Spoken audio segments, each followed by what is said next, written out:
Nós vamos continuar o nosso estudo sobre a armadura de Deus na família da aliança.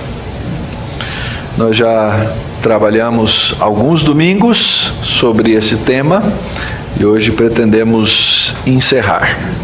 Vamos abrir nossas Bíblias em Efésios, no capítulo 6, e vamos ler dos versos 10 até o verso 20. Efésios 6, 10 a 20. Diz assim a palavra de Deus: Quanto ao mais, sede fortalecidos no Senhor e na força do seu poder.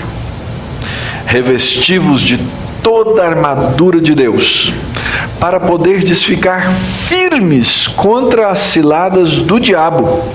Porque a nossa luta não é contra o sangue e a carne, e sim contra os principados e potestades, contra os dominadores desse mundo tenebroso, contra as forças espirituais do mal nas regiões celestes. Portanto, tomai toda a armadura de Deus, para que possais resistir no dia mau, e depois de terdes vencido tudo, permanecer inabaláveis. Estai, pois, firmes, cingindo-vos com a verdade e vestindo-vos da couraça da justiça. Calçai os pés com a preparação do evangelho da paz, embraçando sempre o escudo da fé, com o qual podereis apagar todos os dardos inflamados do maligno. Tomai também o capacete da salvação e a espada do Espírito, que é a palavra de Deus, com toda oração e súplica, orando em todo tempo no Espírito, e para isso vigiando com toda perseverança e súplica por todos os santos, e também por mim, para que me seja dada no abrir da minha boca a palavra, para com intrepidez fazer conhecido o mistério do Evangelho, pelo qual sou embaixador em cadeias, para que, em Cristo, eu seja ousado para falar, como me cumpre fazê-lo.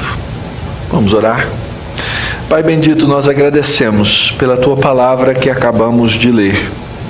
Acreditamos e confiamos que essa palavra vinda da pena do Teu servo, o apóstolo Paulo, foi inspirada pelo Teu Espírito Santo, foi preservada ao longo da história, foi, ó Deus, traduzida para que nós pudéssemos lê-la e entendê-la. E assim também, ó Deus, confiamos nessa hora que esse mesmo Espírito que fez todas essas coisas também há de iluminar os nossos corações, para que possamos, ó Deus, entendê-la e aplicá-la e usá-la para o nosso benefício espiritual e para a glória do Teu próprio nome.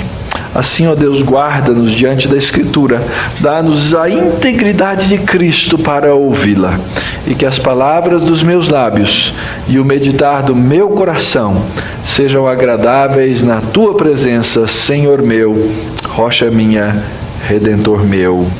Amém. Nós temos visto nessas exposições que o crente, ele vive numa batalha espiritual. E nós precisamos entender qual é o tipo de batalha na qual nós vivemos. Se nós não entendermos quem é o nosso inimigo e que tipo de luta ou tipo de guerra nós temos, certamente nós vamos ter dificuldades para vencer na batalha. E a primeira coisa que nós temos que entender na chamada batalha espiritual é a realidade, é a verdade da salvação que o crente já recebeu em Cristo Jesus. Nós já fomos salvos, como lemos no comecinho da epístola aos Efésios, a graça já nos foi dada. Em Cristo agora nós somos aqueles chamados para traduzir as coisas que Cristo fez na nossa vida, no nosso coração, em ações que glorifiquem o nome de Deus, seja as ações do nosso pensamento, sejam as ações da nossa boca, a nossa comunicação, a nossa palavra, sejam as ações concretas com as nossas mãos e também aquelas que fazem parte dos nossos sentimentos, as nossas afeições. Já observaram isso? Nós somos chamados a mudar diante de Cristo Jesus, por causa da obra que Ele já fez, as nossas afeições. E aqui está uma coisa importantíssima, queridos. Porque a gente às vezes acha que pode mudar as outras coisas, e essas não são mutáveis. Eu sou assim, eu nasci assim. Como é que é? Crente o quê? Crente Gabriela. Não muda. Vai ser sempre a mesma coisa porque eu sou assim. Ora, a Escritura é muito clara em nos exortar, em nos alertar que as nossas afeições, elas se traduzem muitas vezes, como o próprio apóstolo Paulo diz, em obras da carne. E nós devemos manifestar na nossa vida como cristãos o fruto do Espírito. Então tudo isso precisa ser colocado a trabalho a partir dessa verdade essencial do Evangelho, que é a vitória que eu tenho em Cristo Jesus. Mas é óbvio que não será fácil. E nós vimos rapidamente a respeito dos nossos 3 inimigos. O mundo, que é o esquema de todas as coisas. A carne, que são as minhas afeições naturais, pecaminosas e caídas, e o diabo. Esse terceiro inimigo, ele é o coordenador das outras coisas.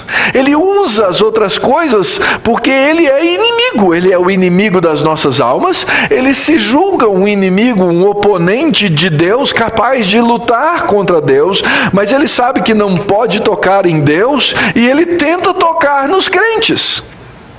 Ele não pode nos tocar de maneira interna, mas ele pode nos tocar de maneira externa, e por isso a Escritura nos diz que ele monta para nós o quê?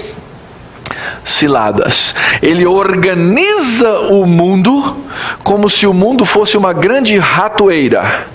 Nos atrai a carne através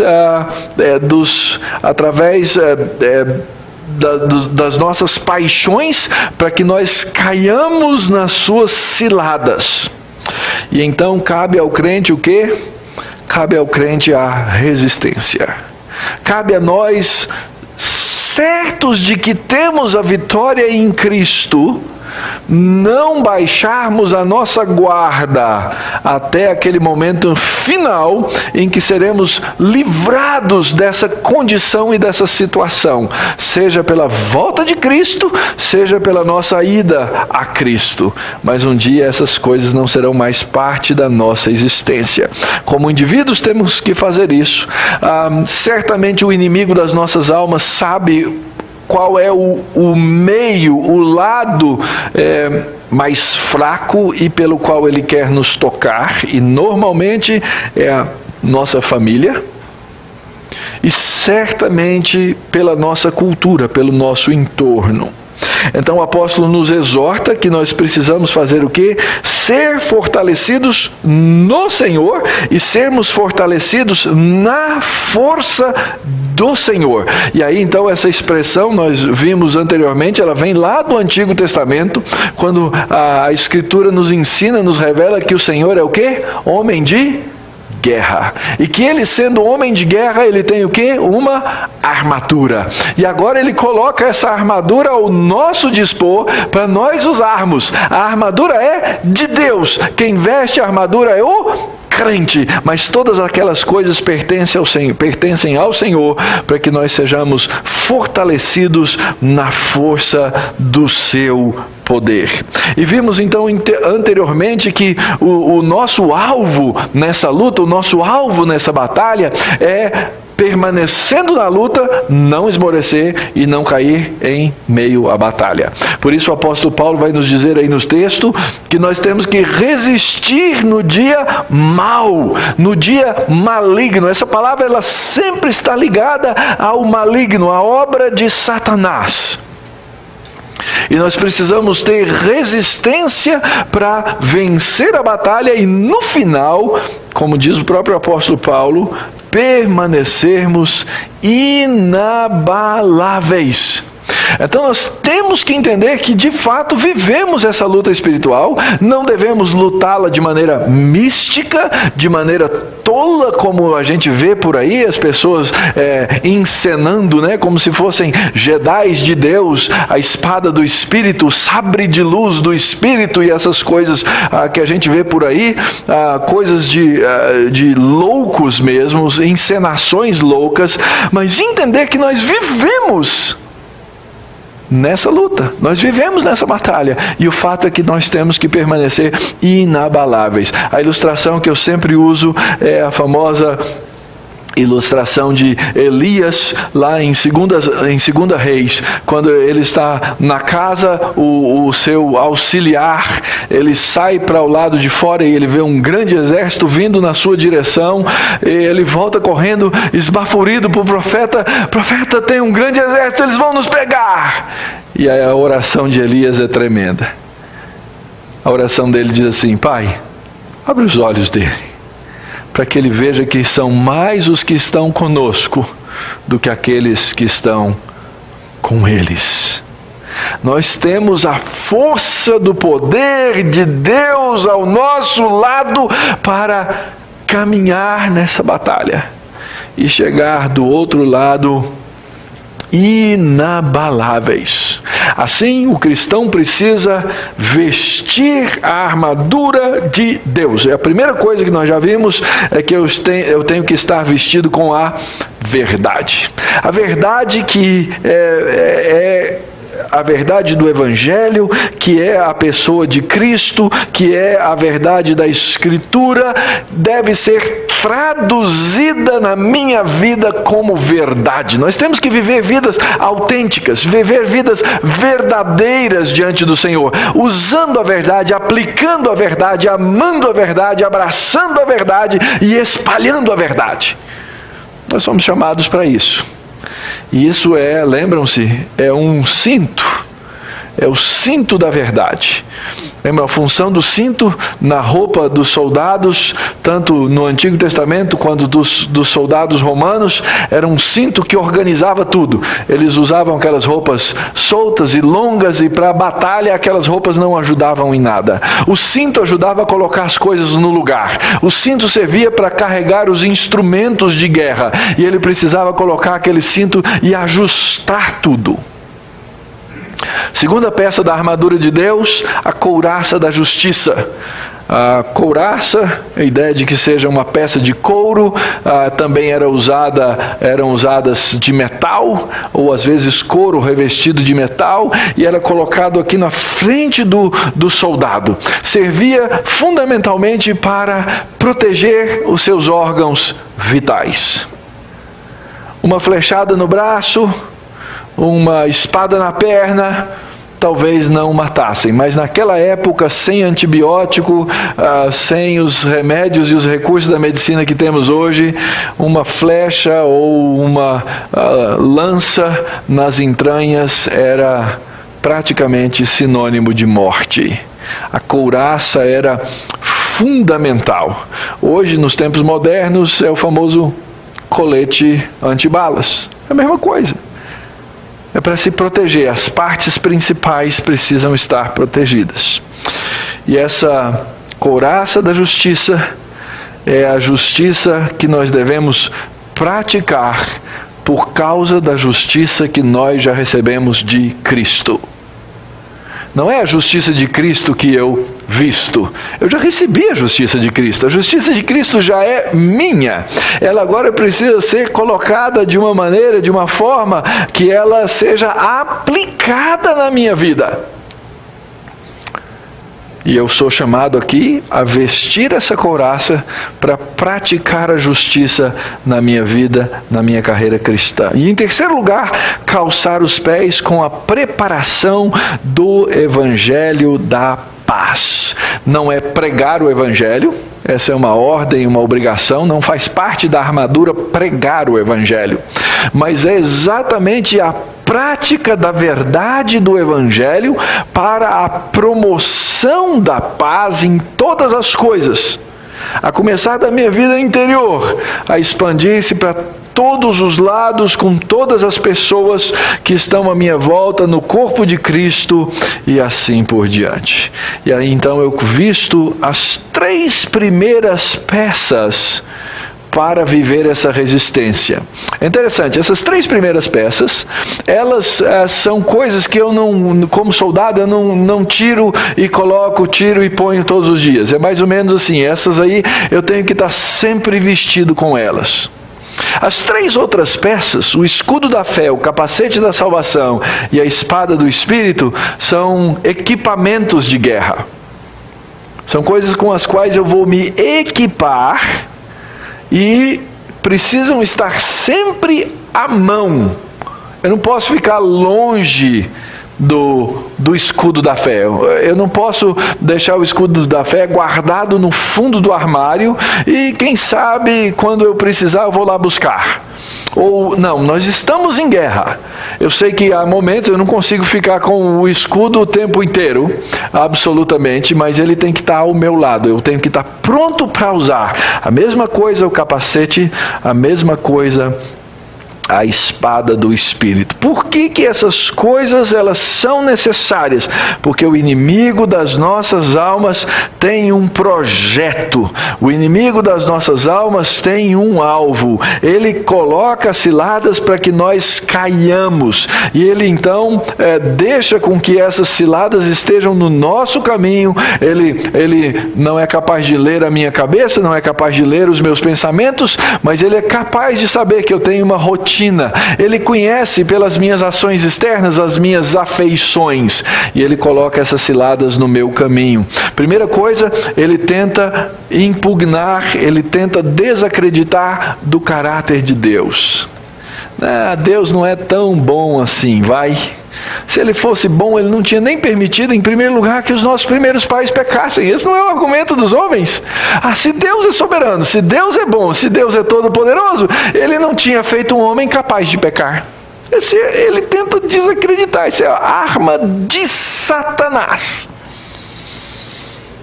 Segundo lugar, Satanás tenta minar a nossa vitória, trazendo-nos problemas, dificuldades, para que a gente queira pensar e achar que obedecer a Deus não é a melhor coisa.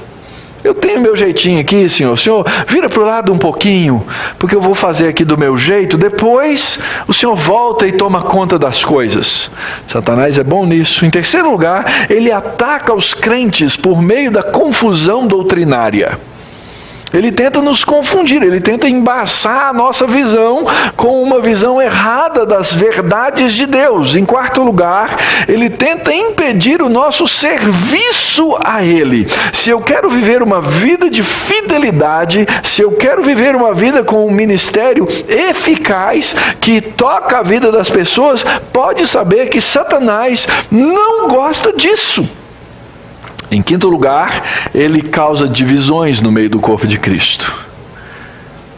E essas divisões servem como ciladas para que muitos caiam, tropecem e se desanimem na luta. Em sexto lugar, Satanás ataca os crentes, persuadindo-os a crerem nos seus próprios recursos. Isso aí eu dou conta, já estou acostumado, já sei, já faço do meu jeito. E nós começamos a confiar no mundo, nas coisas, aquilo que nós julgamos ser nossas possessões, o nosso seguro, o nosso salário, o nosso emprego, e a gente confia. Quanto mais a gente confia nessas coisas, menos nós confiamos no Senhor. Isso é fato. Em sétimo, Satanás ataca os crentes, levando-os à hipocrisia. Nós colocamos uma máscara de cristianismo, nós vivemos como aqueles que o Senhor Jesus acusou como sepulcros caiados, bonitinho por fora, mas quando você olha por dentro, há ali muita podridão. E isso acontece muito nas igrejas antigas, entre os crentes. Eles se tornam hipócritas, céticos de mudança, eles desistem de uma vida de santidade. Em oitavo lugar, Satanás ataca os crentes, levando-os ao mundanismo, moldando-nos às coisas do mundo para sermos parecidos com o século, como diz o apóstolo Paulo lá em Romanos capítulo 12. E em nono lugar, aquilo que junta todas essas outras 8 coisas, Satanás nos ataca levando-nos à desobediência à palavra de Deus. Dr. John MacArthur desenvolve esses 9 pontos no seu comentário aos Efésios de maneira tremenda, ensinando-nos como é que nós devemos então estar alertas a essas ciladas. Elas tomam muitas formas, tomam muitas maneiras, muitos modos de serem colocadas na nossa frente. Muito bem, como é que então agora nós vamos usar esses equipamentos? Os 3 últimos que são colocados aqui pelo apóstolo Paulo e que fazem parte da armadura. O texto começa então dizendo: embraçando sempre o escudo da fé. Os soldados romanos usavam 2 tipos de escudo. Tinha um escudo pequenininho, que era para a luta corporal. Ele colocava aqui no braço, igual aquele, mais ou menos do tamanho do escudo do Capitão América, tá bom? A gente tem que traduzir, né, para linguagem contemporânea. Mas eles usavam um outro escudo que você vê esses escudos sendo usados pelas tropas de choque das polícias. É aquele escudo comprido, que tem mais ou menos a altura de uma pessoa e que tem mais ou menos a largura de uma pessoa. Aqueles escudos eram usados pelos soldados para avançar a primeira fileira contra os inimigos. Então o soldado que estava atrás daquele escudo, ele era às vezes de madeira, às vezes ele era de couro endurecido, revestido de metal, de diferentes maneiras. Eles eram a tropa de frente, eles iam com aquele escudo e eles faziam uma parede para que o exército que vinha atrás pudesse ir caminhando na direção, no rumo dos inimigos. Ora, nós temos que embraçar esse tipo de escudo, que aqui o apóstolo Paulo diz que é o escudo da fé. A fé aqui não é a fé nos conteúdos da verdade, simplesmente, eu creio que Deus é Pai, Jesus Cristo, Filho, o Espírito Santo, mas é a tradução desse conteúdo da verdade em confiança. Confiança. Nós temos que aprender a confiar em Deus. Esse é o escudo da fé. Veja bem, em Efésios 3, o apóstolo tinha dito que, segundo o seu eterno propósito, que ele estabeleceu em Cristo Jesus, o nosso Senhor, nós temos ousadia e acesso com confiança mediante a fé. Essa ideia de confiar é a fé que eu tenho na realidade das coisas de Deus, na palavra de Deus, que agora eu traduzo em confiança. É essa fé que habita no nosso coração e que nos faz criar raízes e alicerces do amor em Cristo Jesus, para que eu viva de maneira confiante, não viva de maneira amedrontada. Deus tem um propósito e eu preciso viver debaixo desse propósito. A Escritura diz em Romanos 11 que alguns foram cortados devido à incredulidade, mas nós permanecemos pela fé. Pela fé nós somos capazes de permanecer firmes. Nós que já fomos justificados, nós temos firmeza porque nós já temos e recebemos de Cristo paz com Deus. Agora estamos firmes na graça que já nos foi dada. E então nós traduzimos isso numa vida de confiança. Isso equivale, meus irmãos, aqui para ter esse escudo da fé. Esse escudo da fé, ele nos é dado para que nós aprendamos a viver pela fé. Lembra lá da palavra de Abacuque, essa famosa sentença no livro do profeta, capítulo 2, versículo 4? Eis o soberbo, a sua alma não é reta, mas o justo viverá pela sua fé. O Novo Testamento vai citar algumas vezes esse texto. O justo vive pela fé. E quando ele vive pela fé, ele não vive amedrontado daquela tropa que vem vindo no rumo dele, porque ele tem um escudo diante dele. Lembra como é que termina o livro do profeta Abacuque? Ah, Senhor, ainda que a figueira não floresça, ainda que a vide não dê o seu fruto, ainda que não haja gado no campo, e assim por diante ele vai, não importa, eu estou com o escudo da fé, e o justo vive pela fé. Ele conhece a fidelidade de Deus, ele tem uma absoluta confiança de que Deus é bom, ele é galardoador daqueles que o temem.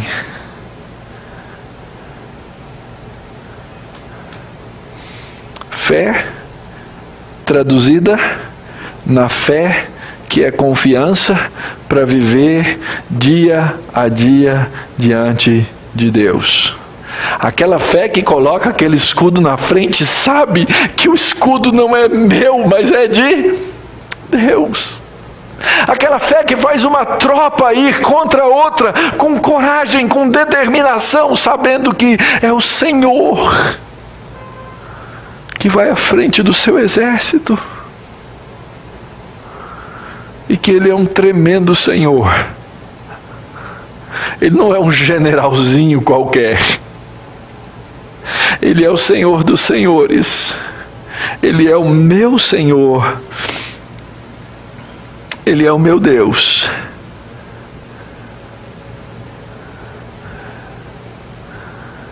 Embraçando o escudo da fé.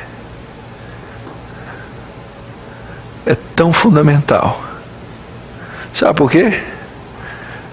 Porque é com Ele que nós apagamos os dardos inflamados do inimigo. Sabe como é que o inimigo agia? Ele pegava uma flecha, embebia em piche a ponta daquela flecha, jogava fogo e tacava contra o inimigo. Quando aquele piche batia, ele se espalhava, pegava fogo aonde pegou e as coisas em volta também eram inflamadas. Há uma ideia de que talvez alguns daqueles soldados usassem uma lã molhada na frente do escudo para apagar aquele primeiro fogo. Esses eram os dardos inflamados do inimigo. Esses dardos que Satanás joga contra nós, eles servem exatamente para nos trazer medo. Aquele míssil inflamado, meu Deus, vai pegar fogo em tudo.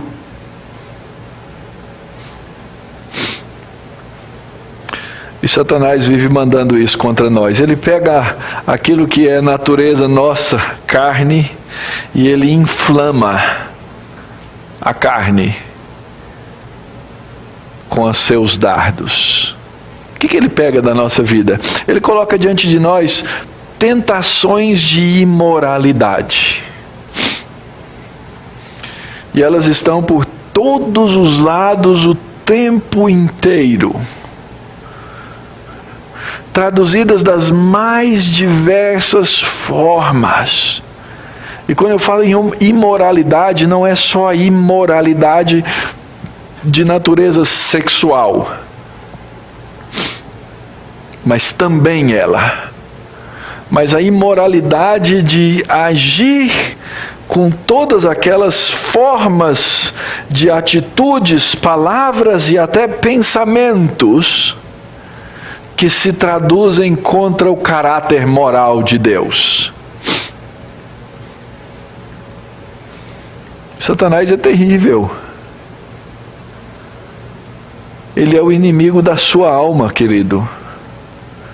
E às vezes eu fico olhando o mundo à minha volta e os crentes à minha volta, e às vezes eu olho para mim mesmo e falo assim: eu estou brincando com a minha alma.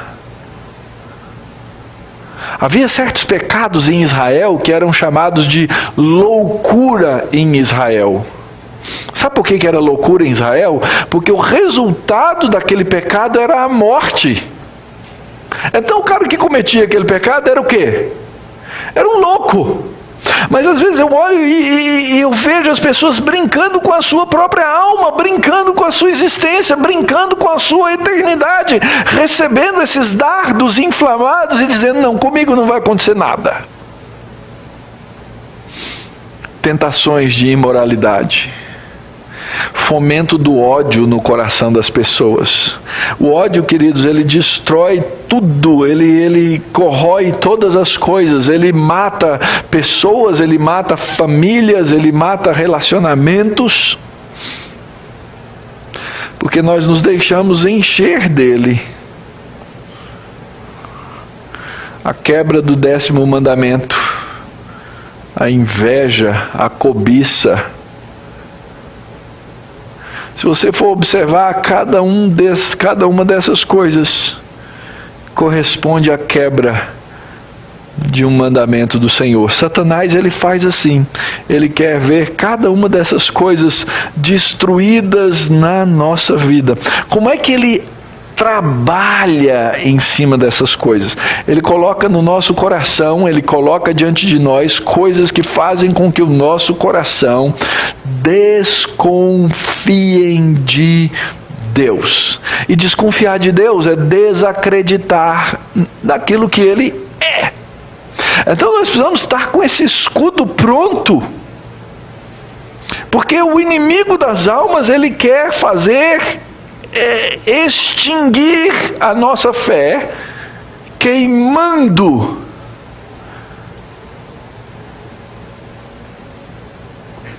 a verdade. E o escudo faz exatamente o contrário. Ele extingue, ele apaga esses dardos inflamados do nosso inimigo. E nós precisamos aprender a colocar isso sobre a nossa casa, sobre a nossa família. Nós precisamos nutrir dentro do nosso lar essa fé objetiva, clara, cristalina do Evangelho. Mas como é que a gente vai fazer isso? Lendo a palavra de Deus, nutrindo a palavra de Deus, fomentando a palavra de Deus, crescendo na palavra de Deus. E o fato, queridos, é que nós gastamos tempo demais com tudo que não é a palavra de Deus. E acabamos dizendo: mas eu não tenho tempo, porque o meu lazer se tornou mais importante, porque os meus projetos do dia a dia, eles são mais importantes, porque as minhas coisas são mais importantes. O hino que me vem à mente: eu sei em quem tenho crido, estou bem certo que é poderoso. Essas verdades eu aprendo e elas são colocadas, nutridas, alimentadas, fortalecidas pela palavra de Deus. Uma fé que é praticada no amor e nas boas obras. Traduzir com amor a minha casa, a minha família, aqueles que estão à minha volta, com o meu serviço. Serviço.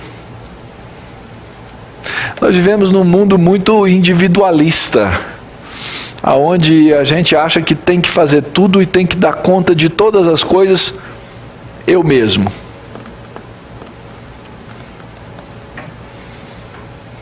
E às vezes nós até não deixamos as pessoas nos ajudar. Não. Faça eu mesmo. Nós queremos até fazer boas obras, não queremos recebê-las. E isso vale para a nossa casa. A fé vivenciada nas lutas e nas tribulações é uma fé que é fortalecida, porque o inimigo quer destruir a nossa casa, a nossa família e os nossos relacionamentos. Ele quer fazer com que nós sejamos inconsistentes, não apliquemos a fé e tenhamos toda sorte de pensamento errado. Quantas pessoas você já conheceu que tentam justificar, por exemplo, o adultério? É ou não é uma cilada? Quantas pessoas você vê tentando defender o casamento do crente com o incrédulo? É uma cilada. E por aí vai. São muitas. O inimigo das nossas almas fomenta cada uma delas, porque ele quer nos destruir. Então, nós devemos vestir ou usar o escudo da fé para apagar os dardos inflamados do inimigo. Mas também nós precisamos tomar o capacete da salvação. Assim, mas como é que um crente vai tomar o capacete da salvação? Ele já é salvo, como é que ele vai vestir a salvação? Não é? Ele não está falando aí do ato de ser salvo. É como os demais que eu já falei, não é o ato primeiro, não é a justiça de Cristo, é a prática da justiça. O que é esse capacete da salvação? Esse capacete da salvação, ele se traduz na segurança que eu tenho. Louco soldado que entrava na batalha sem aquele capacete. Os capacetes ou eram feitos de novo de couro endurecido, revestido de metal ou do próprio metal. Eles tinham proteção dos lados, alguns tinham proteção até o queixo, e lá ia o soldado para a batalha com o seu capacete. Ele tinha a função primária de proteger a cabeça do soldado contra aquelas espadas dos cavaleiros. Porque aqueles caras vinham com aquela espada maior do que peixeira de nordestino, não é? Comprida, espadas de bronze afiadas, e eles vinham com aquele negócio em cima do cavalo, e a primeira coisa que eles atingiam, obviamente, era a cabeça. E uma cabeça desprotegida com aquela espada imediatamente se desfaria. Então ele protegia a cabeça com aquele capacete. Ora, nós já recebemos a salvação em Cristo Jesus. E agora eu preciso aprender a usar a segurança da salvação como esse capacete, para me livrar da espada do inimigo. Porque o inimigo tem espada, e ele usa, e a gente costuma dizer que a espada tem dois gumes. E as duas partes afiadas da espada do nosso inimigo são o desencorajamento e a dúvida. É assim que Satanás quer ou lida conosco nas nossas fraquezas. A salvação que eu recebi, ela é como um capacete e ela me protege contra os golpes dessa espada. Porque eu tenho uma garantia. Aliás, essa figura do capacete da salvação também vem da onde? Vem lá do livro do profeta Isaías 59. E ele pôs o capacete da salvação. E nós então somos adornados e protegidos com essa salvação. Mas quando nós não temos a convicção nós somos todos os dias golpeados a espada, bem na cabeça. E nós então precisamos lembrar que esse capacete tem que estar perto, esse capacete tem que estar próximo, porque o inimigo não gosta de nós. Outra ilustração de Elias, lembram de Elias, o episódio de Elias e o profeta de Baal? Aquele teste, vamos ver qual Deus é mais forte e tal, colocaram o altar, os profetas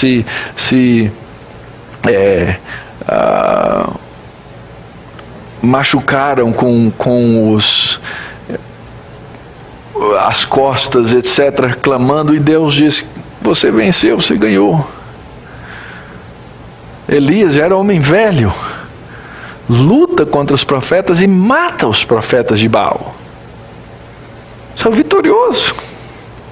Meu Deus é o Deus forte. Meu Deus é o Deus da vitória. Aí chega alguém para Elias e fala assim, ó, a rainha diz que você vai estar morto amanhã. E Elias fez o quê? Morreu de medo. Morreu de medo. Ele venceu centenas dos profetas do inimigo e ficou com medo de uma palavra de Jezabel, uma palavra. E vocês lembram qual foi a oração de Elias naquela situação? Senhor, me leva, não quero mais viver. As nossas grandes perdas, elas vêm muitas vezes após vitórias.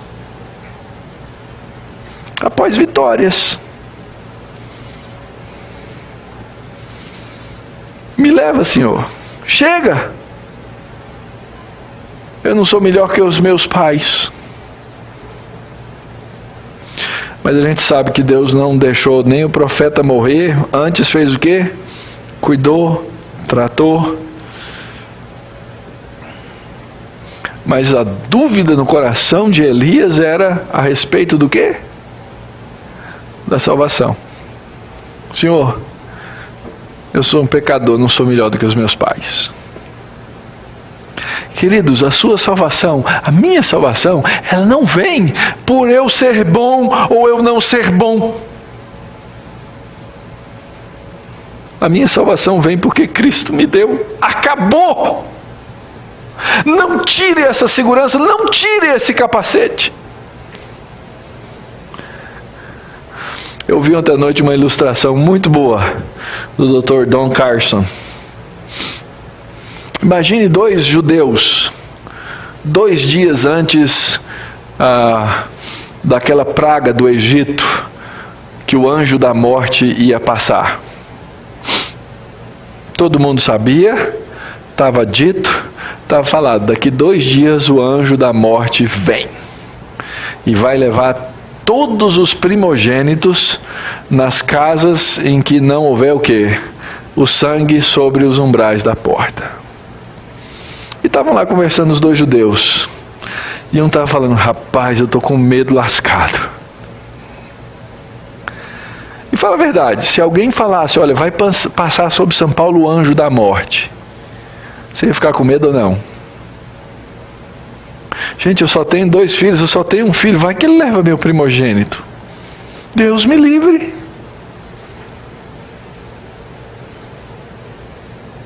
E o outro colega dele falou assim, manda vir, rapaz. Manda vir. Eu tenho absoluta confiança. Já passei o sangue. E aí vem 2 dias depois, o anjo da morte passa. Qual dos 2 você acha que o filho não morreu?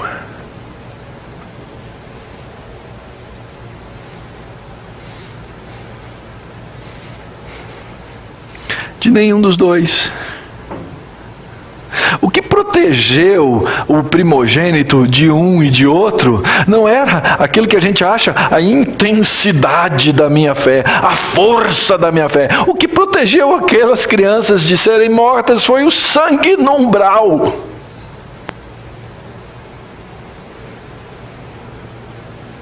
É esse capacete da salvação que nós temos que vestir. É a certeza de que, apesar das minhas fraquezas, o meu Deus me salvou. E Ele garantiu a minha salvação.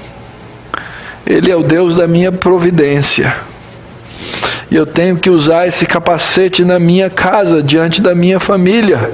Eu tenho que ensinar àqueles que estão à minha volta, eu tenho que ensinar a vocês aqui na igreja a respeito dessa certeza da salvação, porque não há nada pior e mais enfraquecedor do que viver uma vida cristã na qual eu tenho dúvida de ser salvo. Essa confiança que somos chamados. Pega esse capacete da salvação e coloca na sua casa, falando dessa verdade do Evangelho aos que são seus. Veja bem, eu já disse no começo, não é pregar o Evangelho o capacete da salvação, mas o capacete da salvação é a convicção que nós temos. Então, obviamente, ao pregar o Evangelho e ao ensinar essa verdade, eu trago isso sobre a minha casa. A gente tem aquela noção assim, santo de casa não faz milagre. Casa de ferreiro, espeto de... E a gente acha então, porque é crente, que a gente tem que deixar os outros fazerem o serviço. Pais, não é a igreja responsável por pregar o Evangelho aos seus filhos.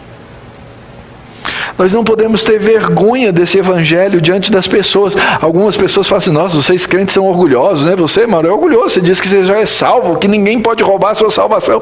Gente, não existe nada de orgulho nisso. Essa é a coisa mais humilhante e mais gloriosa que existe.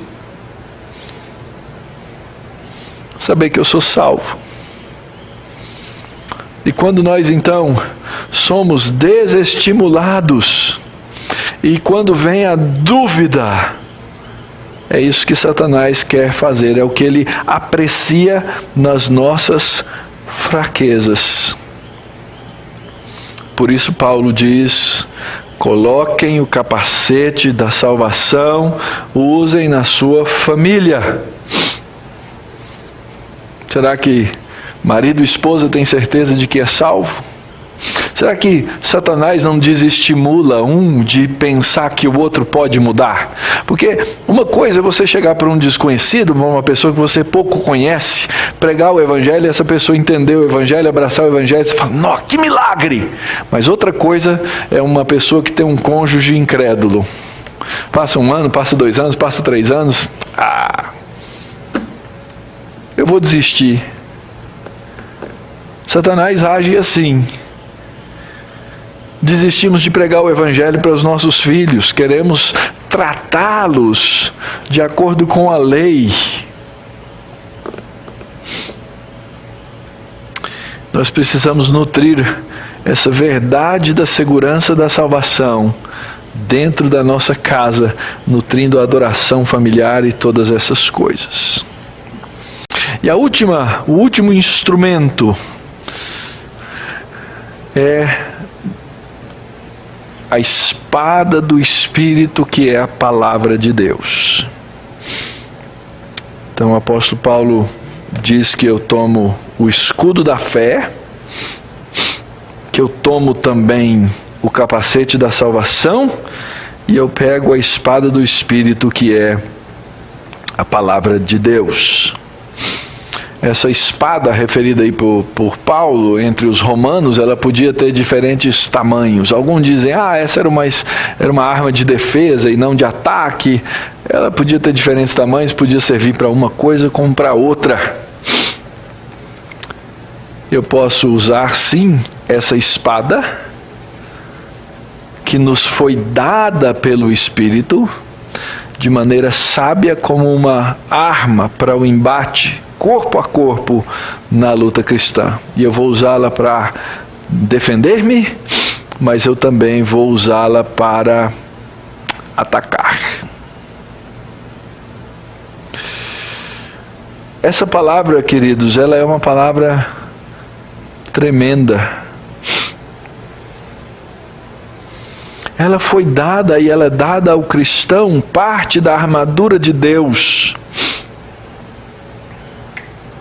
para que nós a usemos todos os dias.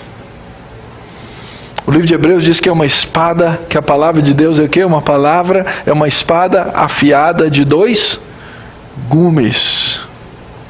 Ela corta na ida e na volta.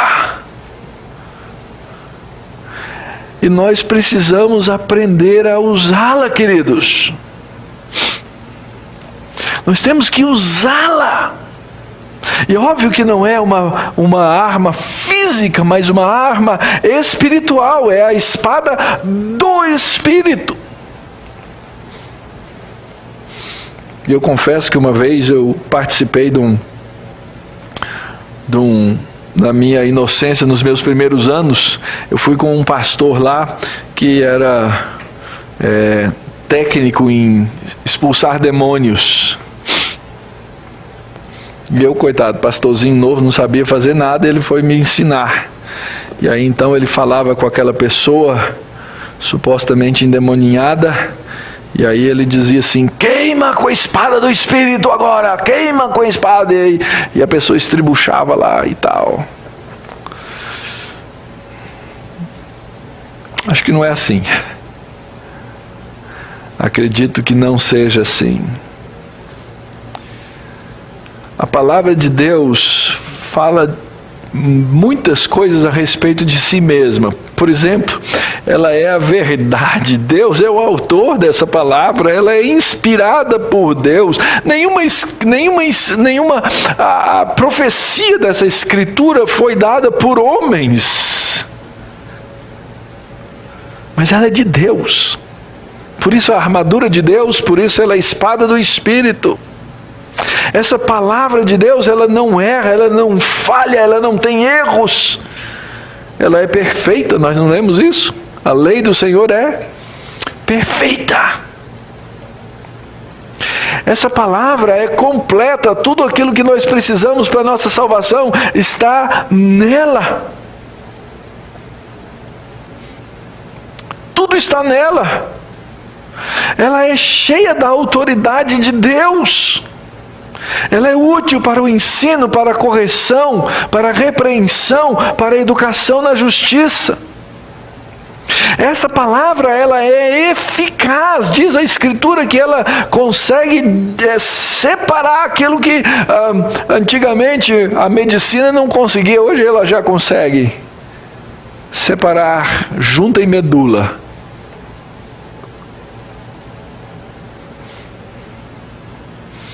A palavra de Deus determina aquilo que nós devemos fazer. Ouçam a palavra desse Espírito, porque essa palavra é a verdade, ela é a fonte da nossa alegria, ela é a fonte do nosso crescimento espiritual, ela é a fonte para nós vivermos uma vida ativa diante de Deus, alegre diante de Deus. Ela é lâmpada para os meus pés, ela é luz para o meu caminho, ela é o meu conforto, ela é a fonte para a perfeição na vida cristã. E a palavra de Deus é a fonte para a vitória espiritual, queridos.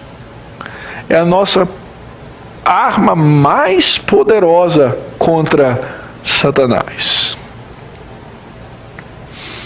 E eu tenho um exemplo para dar para vocês da própria Escritura.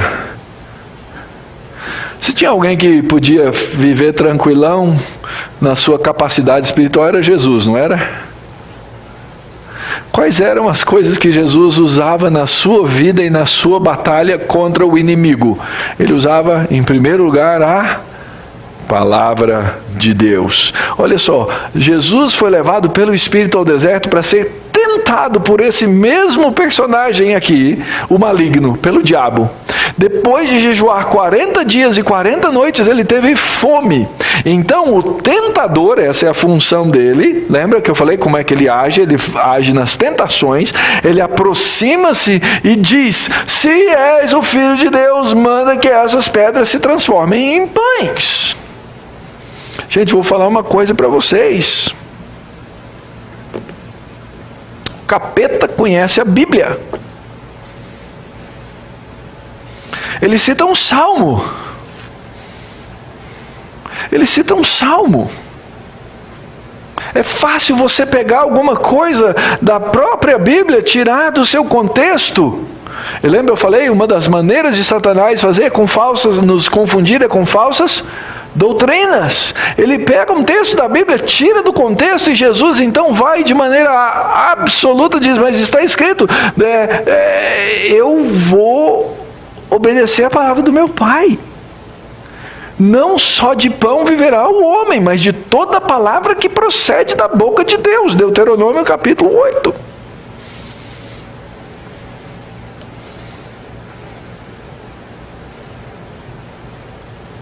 E aqui não é conhecimento teológico. Aqui é um conhecimento bem específico da palavra de Deus, bem aplicada. Não é um conhecimento teológico estranho à Escritura. Mas é um conhecimento que se aplica. E assim vai todas as vezes. Está escrito. Está escrito. Está escrito. Resistir ao diabo e ele fugirá de vós. Como é que você resiste o diabo? Você toma a espada do Espírito, que é a Escritura, que é a palavra de Deus, e você confronta o inimigo da sua alma com essa palavra. É mais do que dizer, show Satanás. É dizer, show Satanás, e dizer por quê. Por isso que nós dependemos tanto dessa palavra. É por isso que nas batalhas espirituais nós dependemos tanto da aplicação correta da Escritura. Lembra lá atrás, eu citei para vocês o texto de Coríntios, que nós devemos lutar, travar essa batalha espiritual, lutando para destruir o quê? Fortalezas. Para destruir pensamentos tortos. Que se opõem contra Deus. E sabe, eram mais os que estavam com Cristo do que com o exército de Satanás. Olha como é que termina. E com isso deixou o diabo, e eis que vieram os anjos e o serviram. É a providência de Deus sobre a nossa vida, queridos. Nós precisamos aprender a manejar a palavra de Deus, que é a espada do Espírito. Porque Satanás vai continuar a tentar cegar os olhos dos crentes. A Escritura diz que ele cegou os olhos dos incrédulos. Mas ele quer cegar os nossos também. Aprenda com a palavra de Deus, para que você cresça na verdade. E use a espada do Espírito, porque ela é poderosa, porque ela é eficaz. E isso exige de nós treinamento. Lembra lá da palavra de Paulo também a Timóteo? Torna-te o quê? Um obreiro aprovado, que sabe o quê? Manejar bem a palavra da verdade. Tem que ter treino, tem que ser constante, tem que ser coerente, tem que ser prático.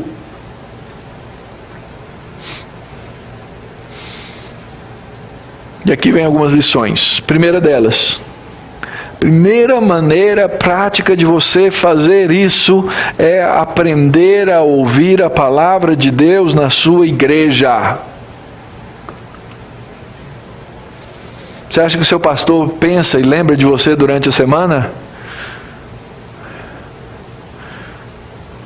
Eu lembro, sim. E gastei horas preparando isso aqui para que você ouvisse.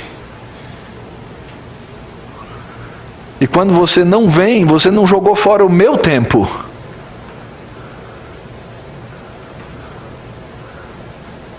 Você jogou fora o quê?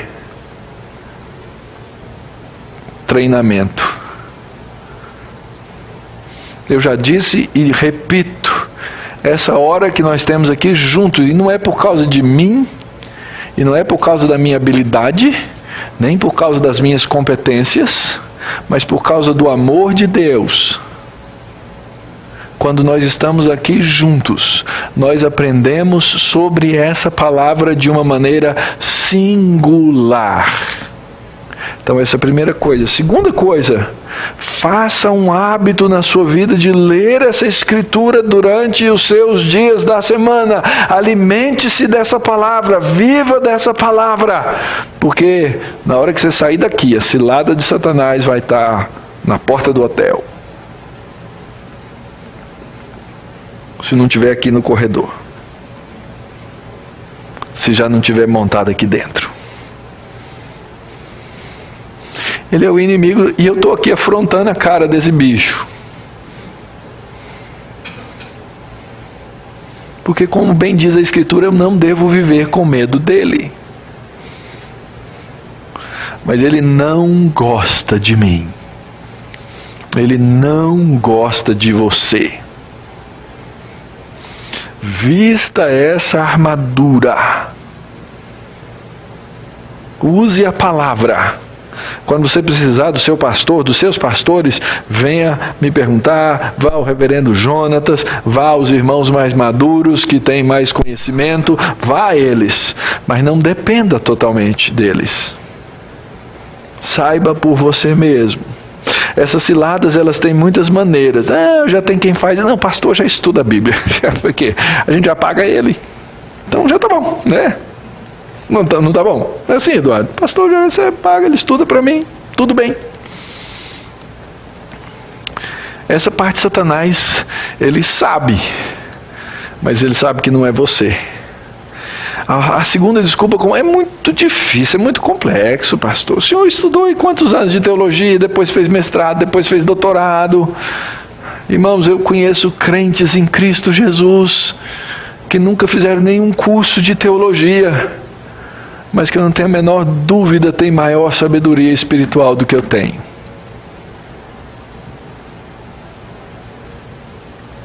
Porque se debruçam sobre essa palavra.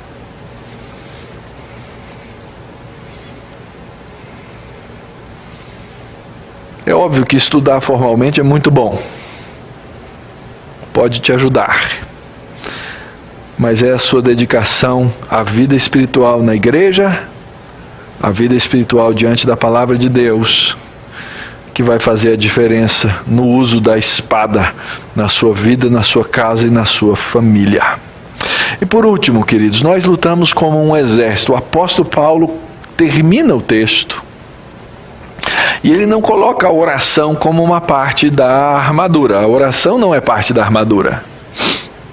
Ele não disse vistam de oração, coloquem a oração. Não, vistam-se com todas essas coisas, com todas essas peças da armadura que é de Deus, e sobre todas essas coisas tem que estar, e olha assim, toda oração e súplica, orando em todo tempo no Espírito, e para isso vigiando com toda perseverança, com toda súplica por todos os santos. A oração, ela é o que cobre toda essa armadura.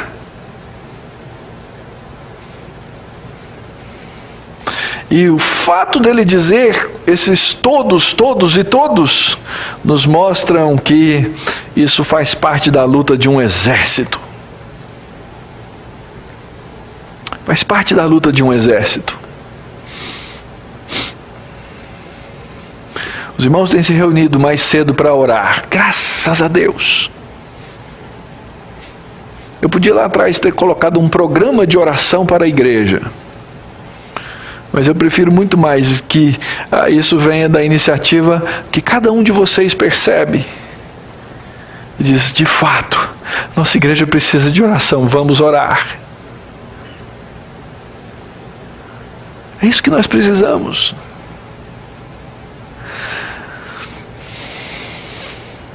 Um exército que tem estratégias. Conta-se a história de Spurgeon,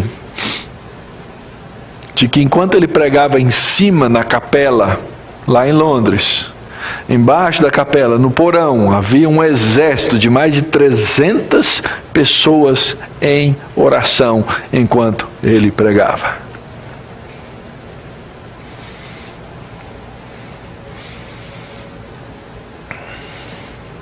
quão importante é.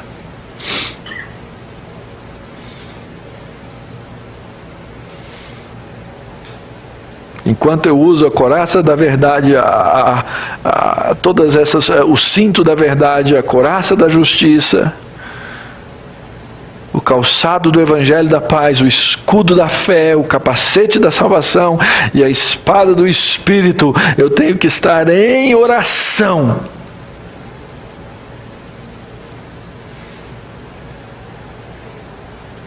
É como se Paulo estivesse dizendo assim para o soldado, ó, depois que você vestir tudo, não esquece de respirar, tá? Não esquece de respirar. É a essência daquilo que nós fazemos, traduzida na nossa piedade. O livro de Efésios fala de oração o tempo inteiro. Paulo começa com oração e termina com oração essa carta. E muitas vezes, quando nós oramos, Deus responde às nossas orações. E a nossa tendência, depois que Ele responde às nossas orações, é fazer o quê? Relaxar. Ufa, estou tranquilo agora. Valeu, Deus. Deixa eu cuidar da minha vida. E vou dizer, querido, deve ter coisa na sua vida que Deus coloca, deixa até que Satanás coloque como uma cilada na sua frente para te ensinar a orar. Ele dizendo lá de cima, vai orar. Aprende a orar.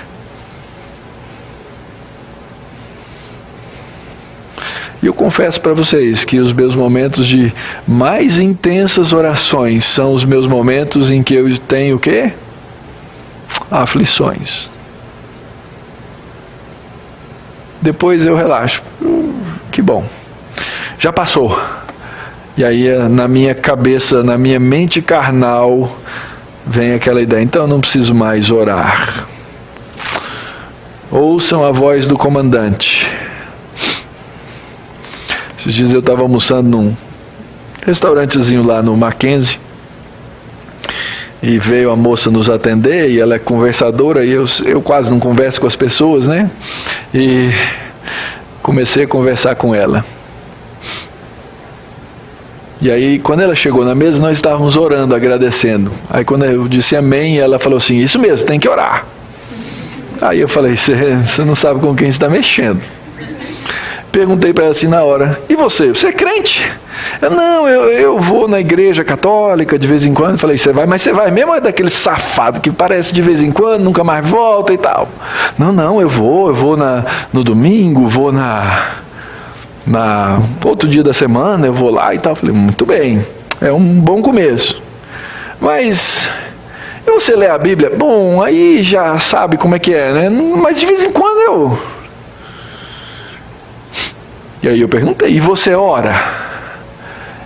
Eu faço umas rezas. Então você fala com Deus, mas não lê a Bíblia. Então quer dizer um monólogo. Você fala com Deus, mas Ele não fala com você. Palavra e oração. É a maneira do crente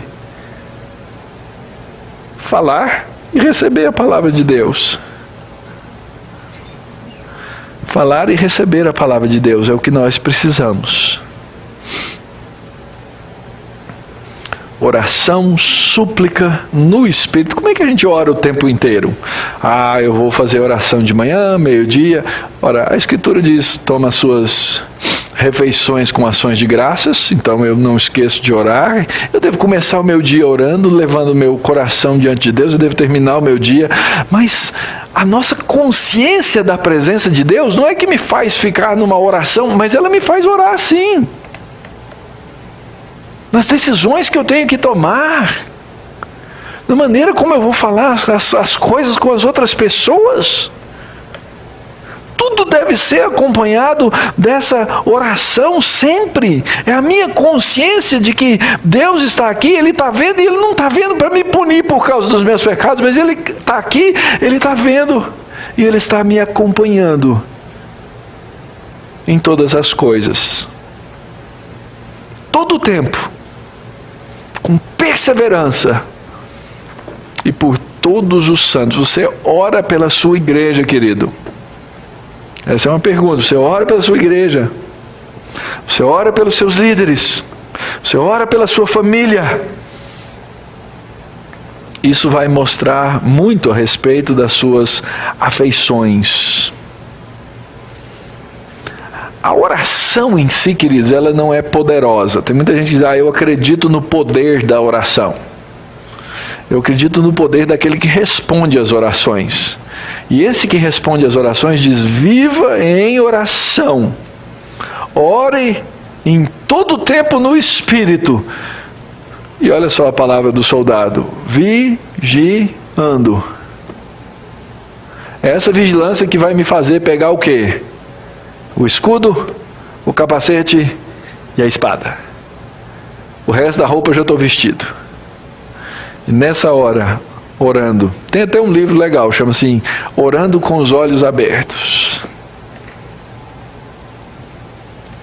Porque é uma vigilância absoluta e constante. E Paulo termina com um exemplo. Eu, se fosse o Mauro escrevendo uma carta aos Efésios, eu ia falar assim, meus irmãos, lembra de orar por mim? Essa algema aqui no meu tornozelo, tá me dando uma dorzinha, tá incômodo, deu uma feridinha aqui. Na hora da troca do guarda da noite, os caras me acordam, é difícil. Deus podia me livrar dessa prisão, né? Que vocês não querem orar para eu ser livre da prisão? Não tem nada disso aqui. Nada! Ele diz assim, orem por mim, para que me seja dada no abrir da boca a palavra, para com intrepidez fazer conhecido o mistério do Evangelho, porque eu estou aqui na cadeia acorrentada a um soldado, mas eu sou embaixador.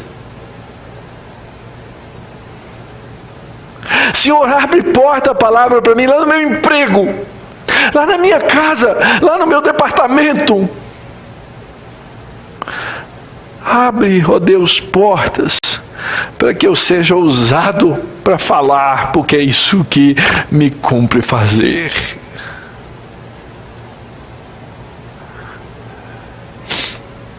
Mais tarde, Paulo escreve uma carta, e os Efésios oraram por ele. Porque ele escreve dizendo assim, vocês não imaginam as portas que o Senhor me abriu. Toda a guarda pretoriana já ouviu o Evangelho. Todos ouviram. Todos ouviram. Isso tem que mover o nosso coração, queridos. Vestidos para uma batalha que nós fomos chamados para batalhar e não ficar lá no meio da guerra perdidos, bobos, sem saber para que lado ir, mas à medida em que lutamos, cumprindo isso para o que Deus nos chamou, e no final sairmos inabaláveis. Inabaláveis. Como vai sua luta, querido? Como vai a sua confiança? Eu sei que você tem lutas, eu tenho lutas, nós temos lutas. E eu sei que você tem o inimigo, que é o mesmo inimigo que eu tenho. E hoje ainda esse inimigo vai colocar coisas na sua frente, ciladas. Qual dessas peças você vai usar?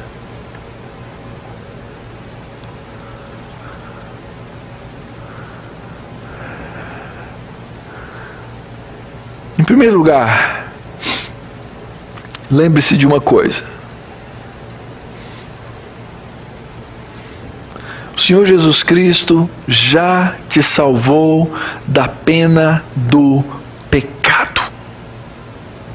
Sua justificação é uma coisa do passado, já foi feita, já foi completa. No momento em que você acreditou em Jesus Cristo, o Espírito Santo colocou aquilo na sua vida. Não existe mais condenação para aquele que está em Cristo Jesus. Ponto. Então, quando o inimigo da alma chegar e começar a te acusar, você pode responder: olha, não sou eu quem vivo, é Cristo que vive em mim. Cai fora, capeta! Cai fora! Mas você tem que estar usando o capacete da salvação nessa hora. Resista. Em segundo lugar, a sua salvação envolve santificação, a sua vida aqui na terra. E você precisa lembrar com clareza que você não é mais escravo do pecado. Ponto. E você tem que usar isso na sua vida cristã. Lembra que enquanto nós éramos inimigos, nós fomos o quê? Reconciliados. Imagina agora. Use da sua liberdade cristã para viver uma vida de salvação e santificação.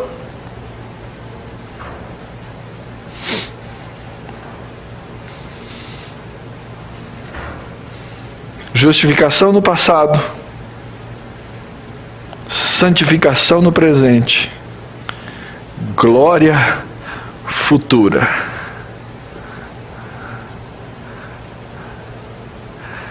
Ninguém pode me roubar essa esperança. Ninguém pode me roubar essa esperança. Vai chegar um dia em que eu vou estar livre de todas essas coisas. Não perca a esperança. Esse é o aspecto dessa salvação que nós recebemos, que é a nossa real força. E enquanto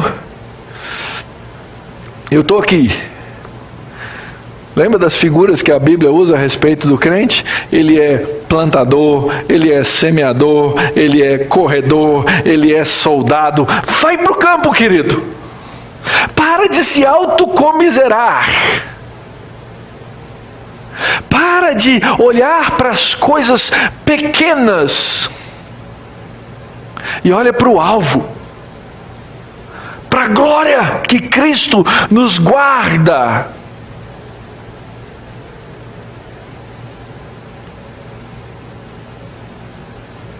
Usando da certeza, usando da palavra e usando da oração.